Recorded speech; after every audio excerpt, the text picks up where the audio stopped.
Welcome to the MMA Fan Podcast. Ladies and gentlemen, I give you Stu and Blake.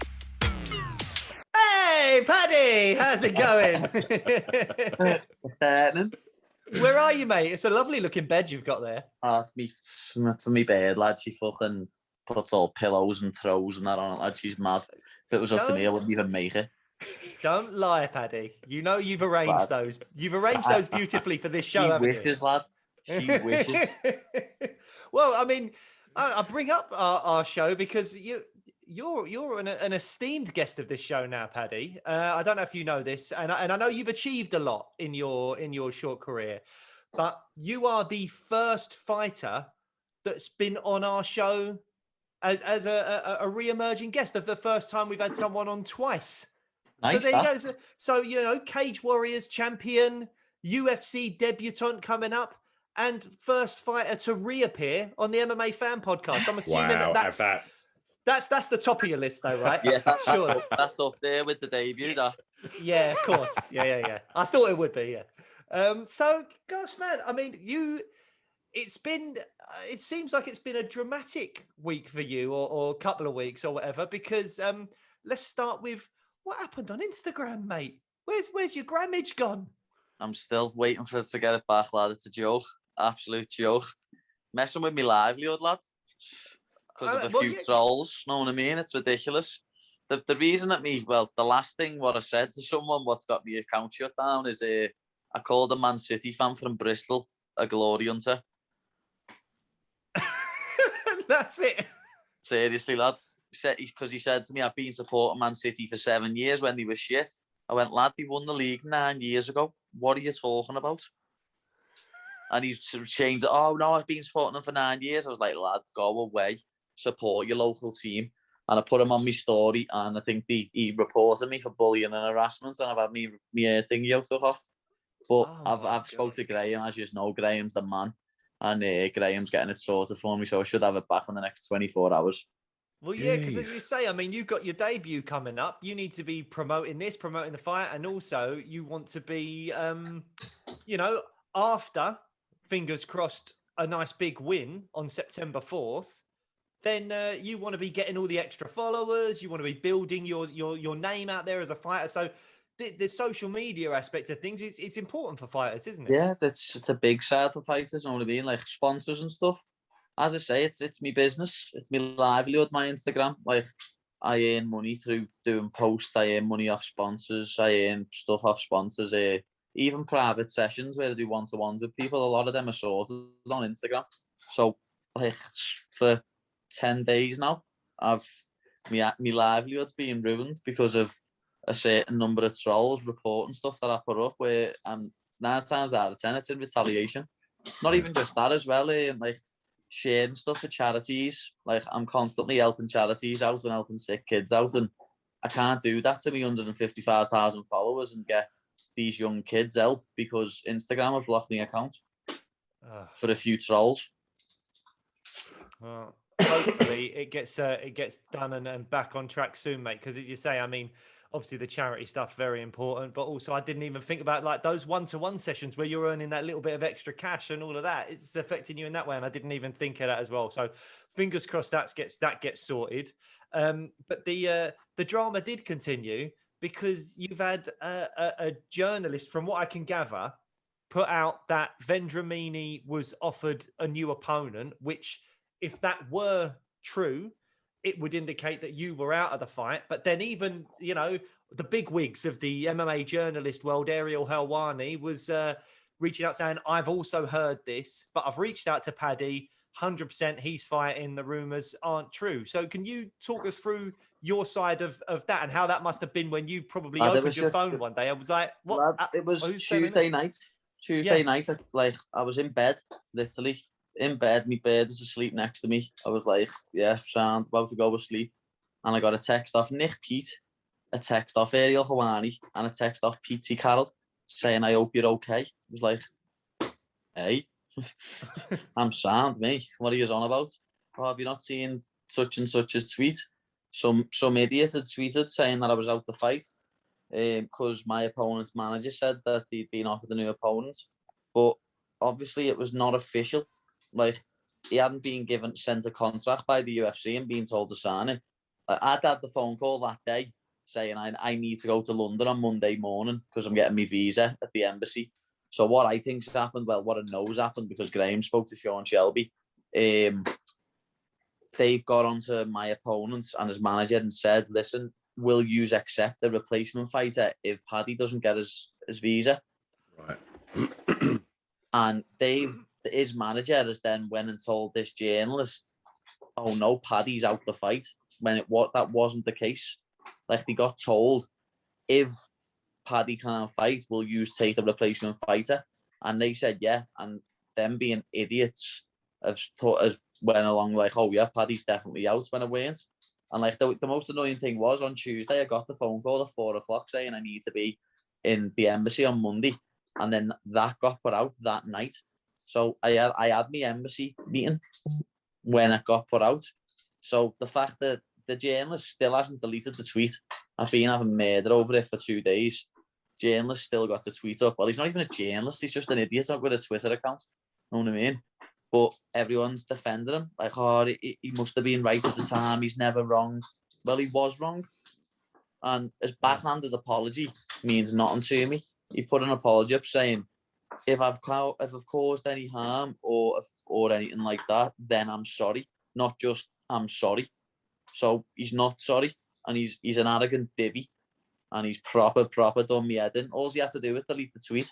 People are still responding to that tweet now saying, oh, is he not fighting? He's just using me for clickbait. Yeah. Yeah. Well, on a more sort of positive angle, Paddy, how's training going? Lad, I feel absolutely brilliant. Got a good round in the cage this morning. I feel on top of the world, to be honest. Feel even better than I did last camp, lad. It sounds cliche, but I've had the best camp of my life so far. I genuinely have. So, I mean, have you had to prepare in any specific way for Vendramini? Because from the little I've seen of him, he seems to like a grapple, but that I would have thought would suit you down to the ground. I don't care where the fight goes, lad. I genuinely don't. Like, I think I'm a better striker, wrestler and grappler. So wherever he wants to fight with me, I'll fight with him. But I want to knock him out.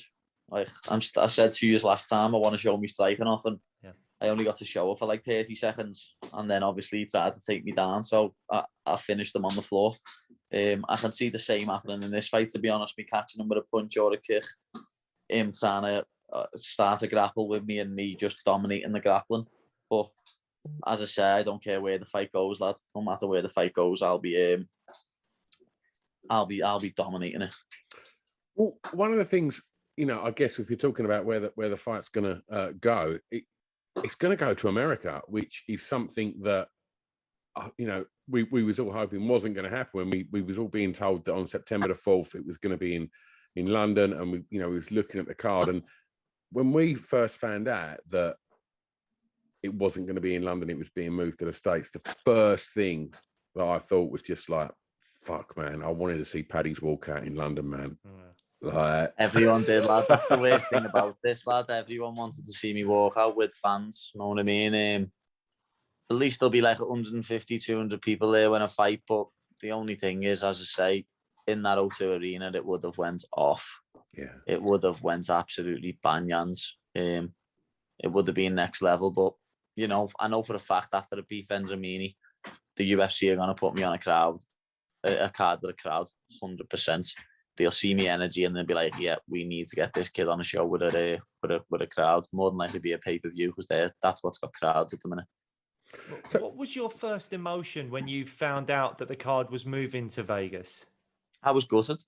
Yeah. Like, I was absolutely gutted. But now it's sunk in. It's not so bad. Know what I mean? I've always said I'm not going to Las Vegas until I fight there, and it's happened. Yeah. So how does that have big implications on training camp, on the financials? Like, how much sort of does it impact on what you've kind obviously, of... when you go to the UFC, everyone thinks everything's, you're getting paid big money, you're this, you're that. But the UFC only pays for one cornerman. So luckily enough, Molly's fighting as well. So we get a cornerman paid for each. So we have to pay for a cornerman each. And luckily enough, because Molly's a woman, she gets 2 hotel rooms. Whereas it was just me fighting, we'd only get 1 hotel room and I'd have to pay for another one. So Wow. Luckily enough, we have enough rooms to go around. We only have to pay for one person each to get one person each's plane ticket. So in that sense, it's lucky that there's 2 of us fighting, and it's lucky that we've got a female. Yeah.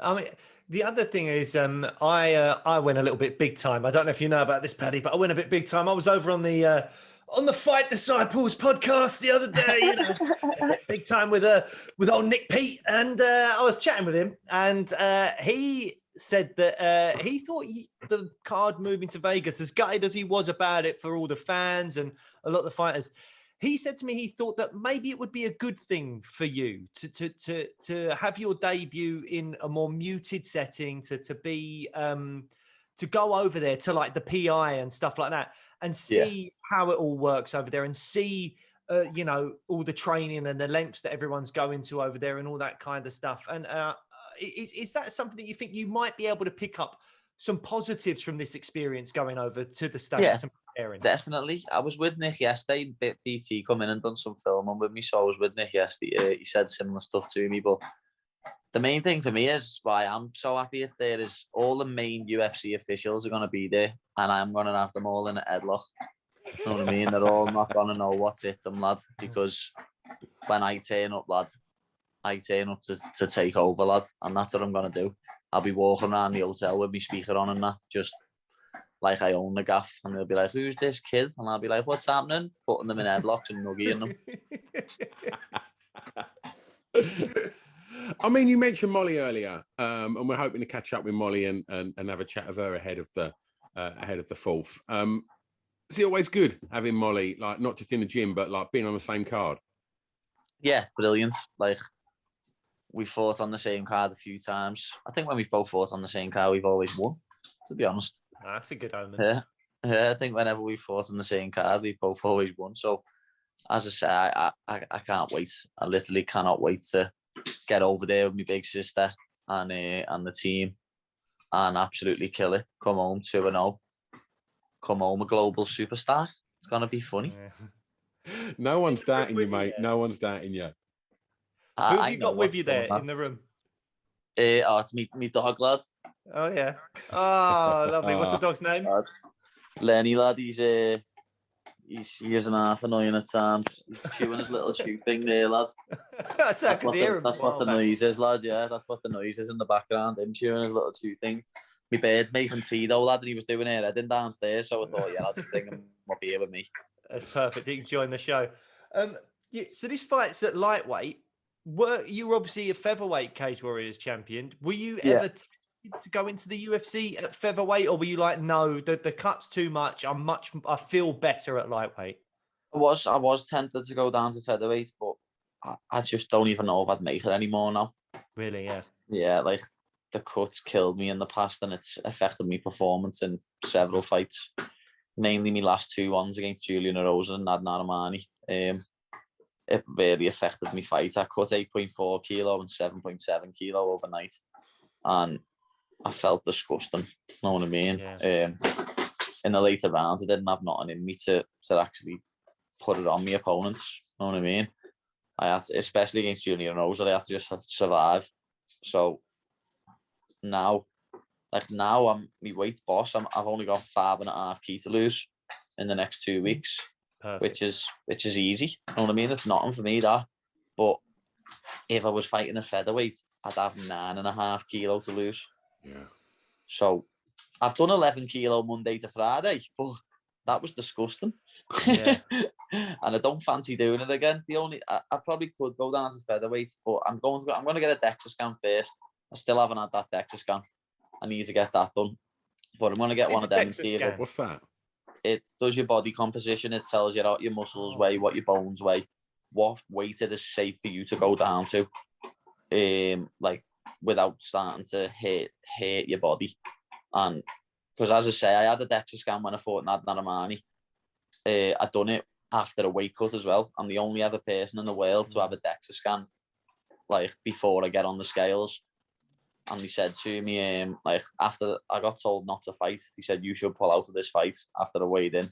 They were like, you've got no testosterone in your body at all, like, and you're 0.2 kilo of water weight loss away from kidney failure. Fucking hell! Like, it was bad, like, it was bad. But I still fought 5-5 the next night, and that's why I always say my main facet is my heart and my grit and my determination, because I'll never quit. I'll keep going forward. And so yeah, like, making featherweights, it's one of them things I'll have to say. But that was 2017 as well, April 2017. But now in September 2021, that was 4.5 years ago. I've grew up a lot since then. I've put a lot of muscle mass on. I'm acting a lot more professional, and even now, when I'm acting a lot more professional, I woke up this morning 76.3. As I say, if I go down to featherweight, I'd have another 9.5 kilos to lose, not 5.5. So this is one of the first fights. I imagine this is one of the first fights overseas with such a strong UK roster of fighters on it. With that in mind, a couple of questions. Is there like a sort of camaraderie between all the British fighters when you're all on the same card in anywhere overseas? And what other fights on that card are you looking forward to seeing? Obviously, the fight I'm looking forward to, apart from mine, the most is Molly. Sure. Goes without saying, but I speak to Jack Shaw, to be honest. I speak to Jack Shaw quite a lot. Obviously, Till is from my city, so I'll always back Till. But like, mainly Jack Shaw is the one I speak to the most out of the UK guys there. Yeah. I always have a chat with Jack and his dad, Richard. His dad's a great man, proper cool dude. I don't really speak to many of the others, to be honest. Me and Darren have a little chin wag every now and then, but like, I don't really speak to Aspinall. Who else is there? Dia Casey, I don't really speak to. We used to spar years ago, but I still support Mark, obviously. He's a sound lad. I don't really know Lerone Murphy. Paul Craig, I've never really spoke to. Who else is there? Like Darren Stewart, someone who I wish was on the card, because I get on very well with Darren. Yeah. Darren's a cool dude, lad. Yeah, we need to get him on the show. We're wanting to get him on the show for a little while now, so hopefully we can make that Darren's work. Boss, lad. Darren's so cool, lad. He's a funny man, lad. So, I mean, I guess ultimately, how do you see the fight going? I can't see him getting out the first, to be honest. I genuinely can't. Like, I don't see where he can trouble me unless he's got big heart. He's not getting out the first. Like his last fight, his opponent was a kickboxer, and he just jabbed his head off for 2 rounds, and then give Vendramini his due. In the 3rd round, he just ran at him, tried to knock him out. Obviously to no avail. He lost the majority decision. But I'm not like that kickboxer. I won't just stay back and jab and stay at range. I'm going to come forward and I'm going to try and knock him out. So I can either say, lad, what are you doing? Yes, Lenny. Get down, lad. I can see me either catching him with a big right hand and knocking him out, catching him with an egg kick and knocking him out, or like knocking him out and TKOing him, or hitting him with a shot and then him trying to engage with me and grapple with me. And what had happened in the last fight, but I can genuinely see me flying triangle. Wow. Well, I mean, we'd look forward to that, mate. I mean, I almost feel silly asking this question, given the answer you just given, but is there any chance that nerves might play a part? Big UFC debut? I didn't think so. No chance, lad. Absolutely no chance, lad. I've fought in the Echo Arena, lad, in front of 12,000 of my home fans, lad. I've been embarrassed in there, know what I mean? I've lost 2 world title fights in the Echo Arena in front of my own fans. Fighting in Vegas in front of 150 people, lad. It's a piece of piss. Oh, I can't wait, Paddy. And as soon as you come back with that W, then we're gonna hassle you again and try and get you back on and tell us all about your experience in Vegas. Oh man, and that debut, man. I won't be this skinny. Like when I'm gonna try my best, get utmost best, because now I'm in the UFC to not balloon up. Know what I mean? But when I get home on the Monday morning, and then Tuesday we land in Heathrow at like 8 o'clock Monday morning, and then I'm driving to Cornwall with my bird and the dog on the Tuesday morning. So I won't have too many desserts getting through at me by all Instagram pages in the city. So I shouldn't balloon up too much. So you've got like after the fight, maybe 2 nights in Vegas? No, just one. Just a one night in Vegas? Yeah. So you're not going to be able to party too hard or anything? No, to be honest, I used to love partying, lad, but I'm not the biggest partier anymore, lad. I don't do it that much. When I go back to Vegas and the restrictions are lifted and stuff like that, and me missus and me family and that can come, and some of my mates, that's when I'll go out and party in Vegas. But I'm just planning on going and eating loads of food. Good man. Well, mate, thanks so much for coming on. It's been, as ever, a real pleasure to talk to you. And we're just going to be backing you on September 4th. And fingers crossed that all goes well. And we're looking forward to you getting that win and coming back. Lad. I've put every bit of preparation in for this fight perfectly. Like, I'm not going to have to do a big weight cut, which I don't know if he does or not. Know what I mean? He might do, but it doesn't matter, lad. It doesn't matter what he's done in preparation. You can't prepare for me, and I'm going to show everyone on September 4th that the new big MMA star is born. And I know for a fact my followers are going to double, triple. I'm going to be the next big thing. The new cash cow. Mate, we are very much on that ride with you, man. Can't wait to see it. Can't wait to see it, Paddy. Thanks loads, mate. You're more than welcome, lad. I'll see you soon. Cheers. And bye, Lenny.